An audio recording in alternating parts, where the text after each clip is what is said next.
Good morning. Today, our group will make a case analysis presentation on the Heaven Help Her case. Problem statement. The main problem is a difficult choice for Mary about what is right and wrong. These different groups and people she has to consider are called stakeholders. Stakeholders are anyone who is affected by a company's action. Her boss, George, told her to lie in a business negotiation. He wants to do this to get a better price. This would make his company more money, which pleases the company's owner, known as shareholders. But this plan creates a conflict for many. She must consider all the stakeholders, like the company's shareholders, her client, Rep Smith, the seller, and herself. Mary is a new employee and feels pleasure to please her boss and the company's shareholders, but she is uncomfortable lying to other stakeholders. Main facts of the case. First, the social project. Rep. Smith wants to buy a building to make a recreation center for troubled young people. This project helps important stakeholders like the judge and the local community. This project helps SDG 3, good health and well-being.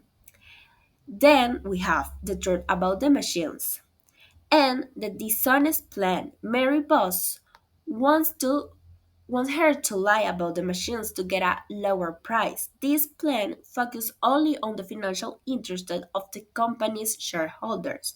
This dishonest plan goes against SDG 16, peace, justice, and strong intentions. And later, we have Mary's difficult choice. Mary is uncomfortable because the plan helps one group by being dishonest to others. She has a stakeholder herself, is caught in the middle of this conflict. This relates to SDG 8, doesn't work and economic growth.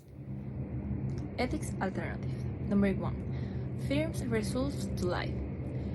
Mary can directly surface to life, explaining to George that compromise personal ethics.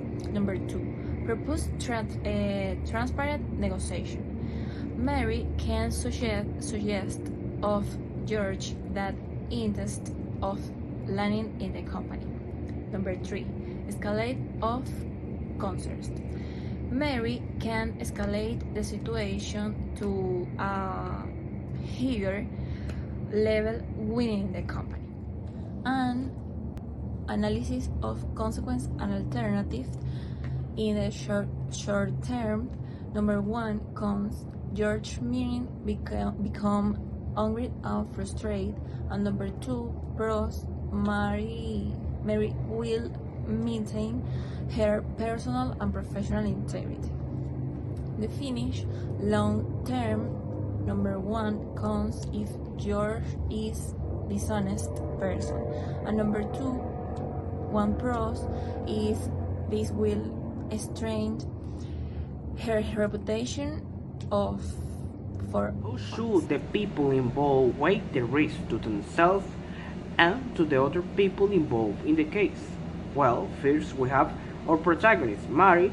She has the risk to lose their job or even the confidence from Reverend Smith.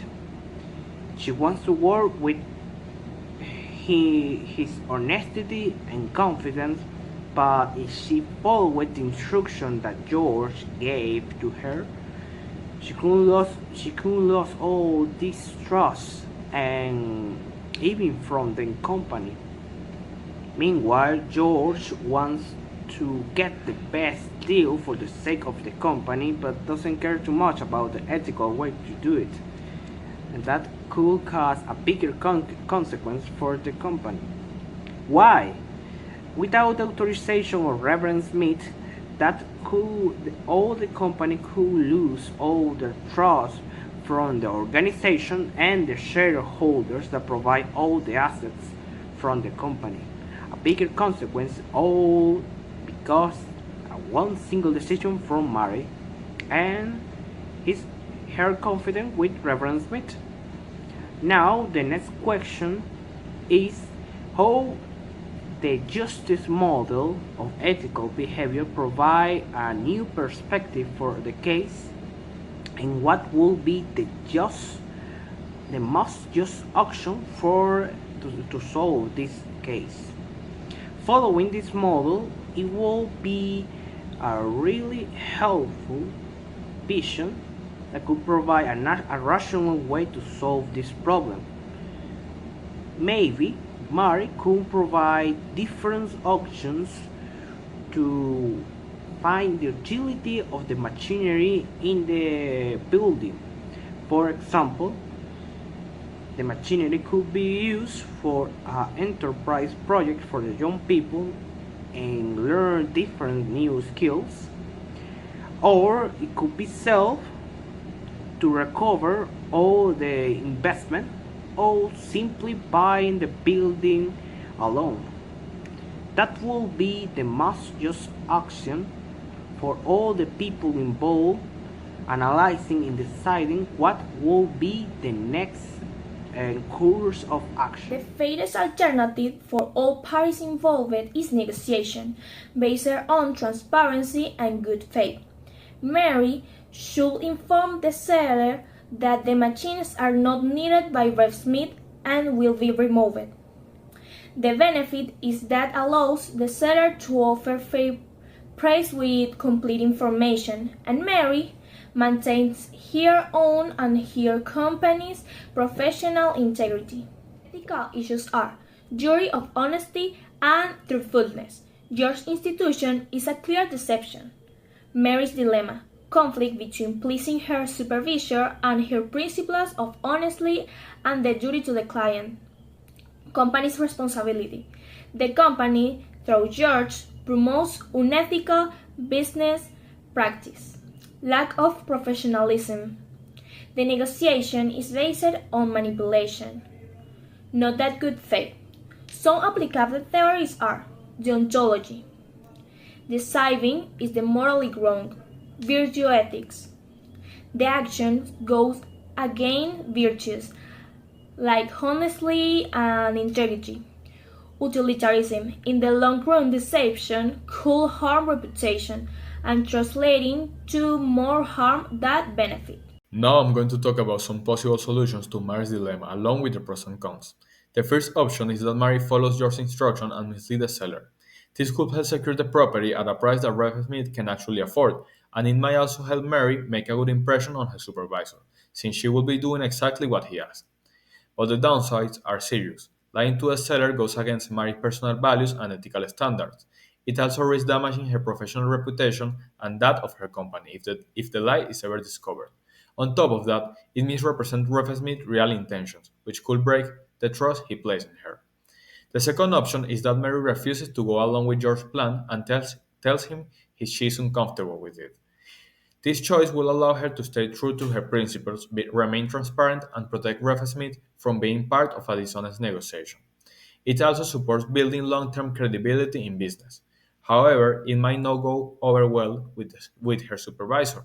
As a new employee, she will be seen as insubordinate, and if no compromise is reached, the deal could fall through altogether. The third option, which I believe is the most balanced, is for Mary to talk to Rev Smith before taking any action. This way, she can be honest about what George suggested and ask Rev Smith if he approves of the negotiation strategy. It helps her to keep his trust and give him a say in something that directly affects his organization. The downside is that this might slow down the negotiation, and George may not like that she went back to the client instead of following instructions directly. Out of the three options, I think the best solution is the third one. Speaking with Rev Smith is the most ethical and professional way to handle the situation. Mary can be honest, respect the client's values, and avoid misleading the seller. It also shows maturity because instead of blindly following orders, she chooses to collaborate and protect everyone's interest. Now, moving on to what action should be taken, how should Mary respond? I believe she should speak with Rev Smith and be fully transparent about your suggestion. This protects the client and keeps the negotiation honest. This decision is based on a few important assumptions. Rev Smith cares deeply about doing things the right way and will not approve of any kind of deception. Also, the company Mary works for could face legal or reputational problems if they engage dishonest practices. And lastly, trust and integrity matter more in the long run than just closing a deal. What would you do if you found yourself in a similar situation at work? I will first consult Prophet Smith because he trusts me. It will be important to inform him about the George proposed strategy and get his opinion. If he doesn't agree with the deception, this will strengthen my position and another solution. My answer will be different from the previous one.